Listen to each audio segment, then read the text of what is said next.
एक नया समीकरण बना है, एक नया भूचाल आया है,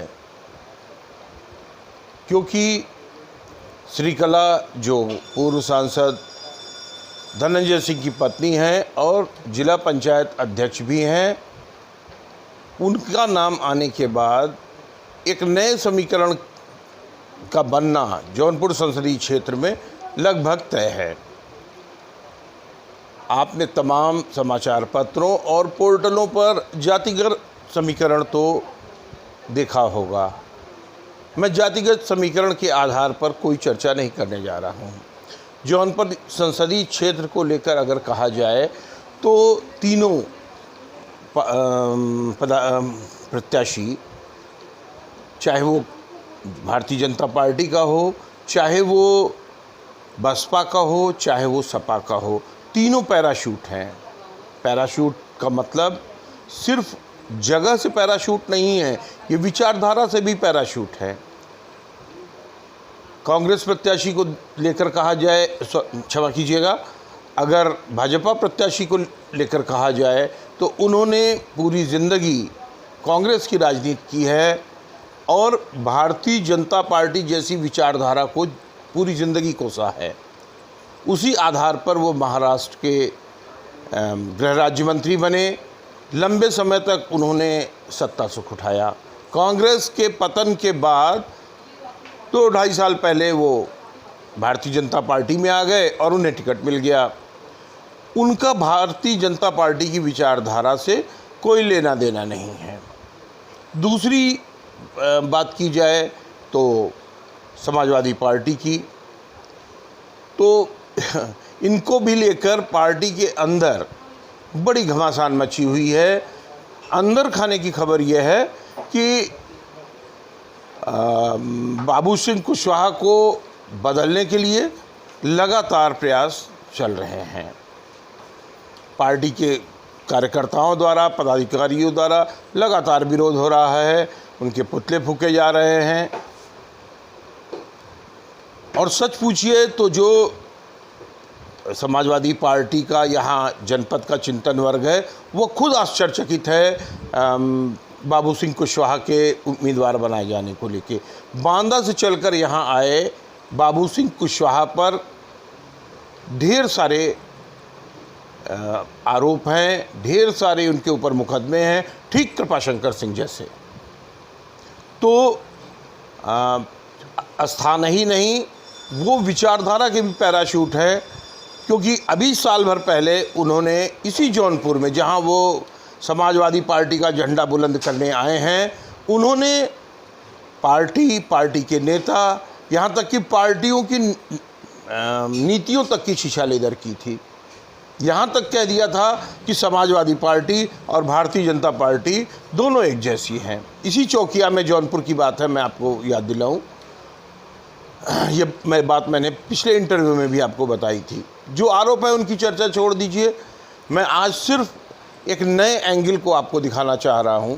अब देखिए, तीसरा प्रत्याशी बसपा से आया, श्रीकला के नाम में, जो धनंजय सिंह की पत्नी है और जिला पंचायत अध्यक्ष भी हैं। भारतीय जनता पार्टी की वो कार्यकर्ता हैं, पुरानी कार्यकर्ता हैं बताई जाती हैं, और उसी आधार पर उनको भारतीय जनता पार्टी ने यहाँ से जिला पंचायत अध्यक्ष का निशान देकर जितवाया था, समर्थन देकर जितवाया था। अब इनकी देख लीजिए, ये भारतीय जनता पार्टी है, अब बसपा का झंडा बुलंद करेंगी। इनके टिकट के लिए, उसके लिए ये कहा जा रहा है कि धनंजय सिंह की अनुपस्थिति में ये धनंजय सिंह का प्रतिनिधित्व करेंगी। धनंजय सिंह जौनपुर से सांसद रह चुके हैं, विधायक रह चुके हैं, लंबे समय से जनपद की राजनीति में हैं। हालांकि चेहरा उनका बाहुबली वाला ही है, और साथ ही साथ वो जनबल, धनबल और बाहुबल तीनों से चुनाव जीतना जानते हैं। स्वयं ही नहीं, उन्होंने अपने लोगों को गंवई राजनीति से लेकर और पंचायत अध्यक्ष तक उन्होंने अपने प्रभाव का इस्तेमाल किया। एमएलसी के चुनाव में भी उन्होंने इस्तेमाल किया अपने प्रभाव का और वो पद दिलाया।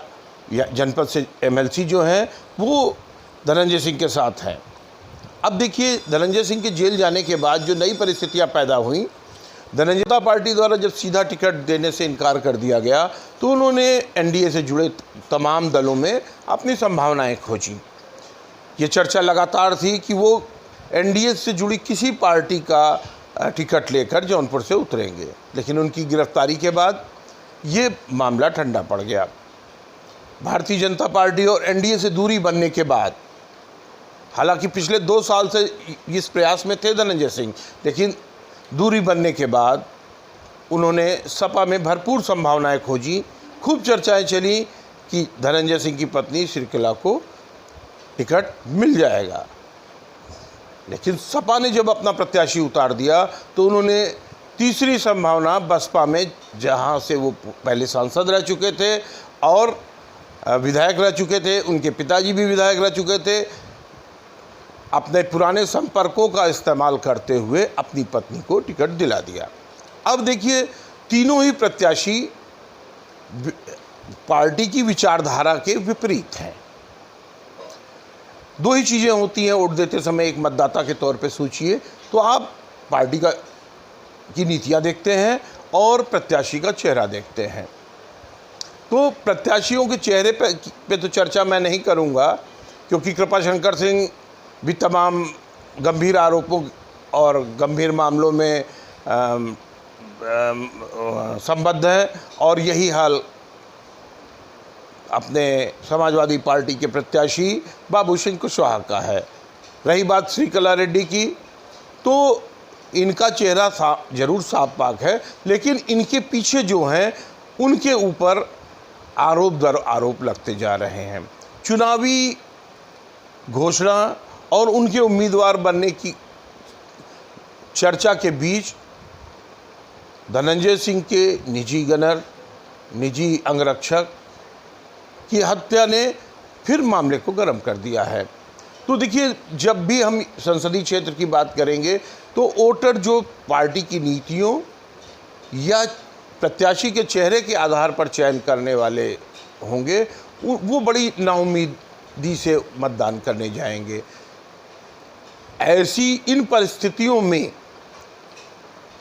मतपत्र पर अंकित नोटा की संख्या बढ़ने की बड़ी संभावना हमें दिखती है, क्योंकि मतदान हमारा अधिकार है, हमें करने जाना चाहिए। हम वहाँ करने पहुँचेंगे, हमें अगर मन का प्रत्याशी नहीं मिला तो हमारे पास ये अधिकार होता है कि हम इनमें से किसी को भी नहीं नोटा पर अपनी बटन दबाएं। तो ये मान लीजिए कि जौनपुर संसदीय क्षेत्र के पार्टियों के लिए परीक्षा की घड़ी नहीं है, वोट देते समय मतदाताओं के लिए ये परीक्षा का सवाल होगा कि वो चेहरे या पार्टी के पैराशूट, जगह और विचारधारा दोनों के आधार पर आए वो करे। तो प्रतिबद्ध वोटों में एक सेंध लगेगी, चाहे वो छोटी ही लगे, लेकिन प्रतिबद्ध वोटों में सेंध जरूर लगे। तो मेरा यही मानना है कि समीकरण के आधार पे बसपा सपा जब मिलकर लड़ी थी तो समाजवादी पार्टी के प्रत्याशी निवर्तमान सांसद श्याम सिंह यादव तकरीबन 80-81 हज़ार वोट से जीत कर आए थे। तो ऐसे अगर देखा जाए, कागजी तौर पर देखा जाए, तो अब ये दोनों जब अलग अलग लड़ रहे हैं, बाबू सिंह कुशवाहा के नाम पर भारतीय जनता पार्टी के प्रतिबद्ध मतदाता को जातिगत आधार पर जो खींचने की कोशिश है, वो कुछ परिणामों पे असर डाल सकती है, लेकिन मुझे नहीं लगता कि बहुत ज़्यादा असर पड़ेगा। रही बात मछली शहर की, पीपी सरोज भी अगर देखा जाए तो विचारधारा के आधार पर कभी समाजवादी रहे हैं, समाजवादी पार्टी के टिकट पर उसी संसदीय क्षेत्र से चुनाव लड़कर हार चुके हैं। अगले चुनाव में जब बीपी सरोज को भारतीय जनता पार्टी ने अपना उम्मीदवार बनाया तो तत्कालीन सांसद रामचरित्र निषाद तुरंत सपा में चले गए। तो ये आवागमन भी दिख रहा है। टी राम जो बीपी सरोज से मात्र 181 वोट से हारे थे, वो इस समय भारतीय जनता पार्टी के विधायक हैं। इस संसदीय क्षेत्र में देखा जाए तो मज़ेदार बात यह है कि तीनों ही प्रत्याशी एक ही बिरादरी से हैं। बीपी सरोज जो निवर्तमान सांसद हैं और प्रिया सरोज उनके सामने खड़ी हैं, जो पूर्व सांसद तूफानी सरोज की पुत्री हैं। तीसरे प्रत्याशी बसपा के हैं, अभी उनकी चर्चाएं ही चल रही हैं। उनके बारे में संभावनाएं जताना बहुत अच्छा नहीं होगा, लेकिन मुझे लगता है कि अगर सपा बसपा अलग अलग लड़ेगी तो पूर्व आए परिणामों के आधार पर हालात वैसे ही होंगे जैसे पिछले चुनाव में हुए हैं। धन्यवाद।